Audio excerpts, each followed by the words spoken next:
Serikali itafanya aje ku reduce the cost of living, kwa sababu gharama ya maisha ukiangalia saa hii imeenda juu sana na Wakenya wanalia, na hiyo ni kweli. So serikali inaweza fanya aje ndio gharama ya maisha ishuke chini?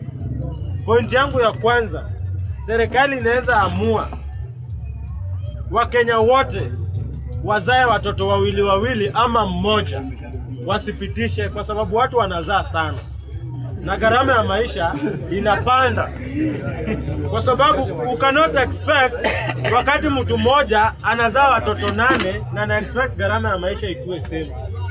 Kwa ukiangalia zamani, saa hii kama nyumbani mlikuwa na shamba, mlikuwa vijana 4. Saa hii nyinyi wote vijana 4, kila mtu ameoa, wako na watoto 3 ama 4. Sio gharama imepanda? So government iamue ituweke limit. Hakuna kuzaa watoto zaidi ya 2. Hiyo itakuwa sawa. Ya pili yenye serikali inaweza amua kufanya, juu watu wamekuwa wengi, serikali iamue kila familia iamue kutoa sadaka, tupunguzane, tubaki wachache, tuone kama tunaweza kuwa sawa. Ya tatu yenye serikali inaweza tumia ku reduce gharama ya maisha, kwa sababu the more watu ni wengi, gharama ya maisha inaweza amua kuna kiwango fulani M-Pesa yako ikifika pesa fulani haiwezi panda. Iamue mali yako yote ukifikisha milioni 2, that is the limit. Hiyo ingine hata kama unafanya kazi inarudia watu wengine. Hapo pesa itarudi kwa mwananchi wa kawaida. Usiseme juu maybe hauna. Ingine serikali iamue kunyonga watu. Serikali iamue limit the rate of foreigners, kwa sababu hawa ma foreigners wanakuja kwa nchi, wanakuwa wengi, budget inakuwa ndogo. So limit nchi yetu venye tumefika saa hii, tuone kama ile chakula inatoka ama ile production imetosha kulisha wenye wako ndani. So tuamue tu limit, tufungie wengine wasiingie kwa nchi. Ya tatu, yako utalete mzee. Hiyo ingine nimesema limit of wealth, na hiyo birth rate. Ya mwisho, serikali amue ku limit, tuweke wages za mshahara. Daktari uko umesoma unapasua kichwa ama unapasua tumbo, ama wewe ni wa chemistry, mshahara ikuwe ni moja.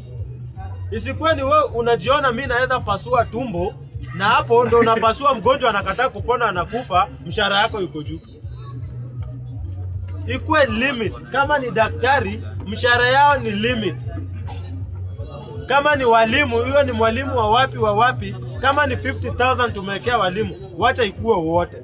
Isikuwe ati wewe ni lecturer unakula 100,000, mwalimu wa high school anakula 40,000. Si nyinyi wote mnafunza? So ina depend wewe interest yako iko wapi. Wewe ni mwalimu wa high school, wewe ni mwalimu wa university, nyinyi wote ni walimu. Interest yako ndio ilikupeleka level fulani. So hata ufike huko ukue chini, wote tunakula nini?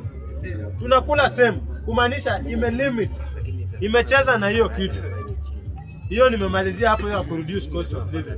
Tukirudia Vision 2030. Vision 2030 lazima itekelezwe.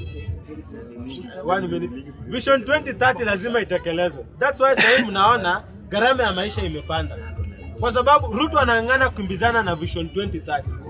Nyumba lazima zingejengwa, barabara lazima zingejengwa, barabara lazima zingejengwa na nyumba zingejengwa. Na kujenga hizo, Vision 2030 ilikuwa imesema tutajitegemea kwa ushuru wetu. So ndio hizi vitu zibalance, Ruto lazima angeinua nini? Gharama ya maisha. So kama hatutaki maendeleo, hatutaki slums zibomolewe, tujengewe manyumba mzuri, tusiseme gharama ya maisha imepanda. So lazima tuadapt na kila kitu. Yote 9-10 ndio gharama ya maisha irudi chini, to reduce the rate ya kuzaana kwa nchi. Tutaona tutakuwa sawa. Haya.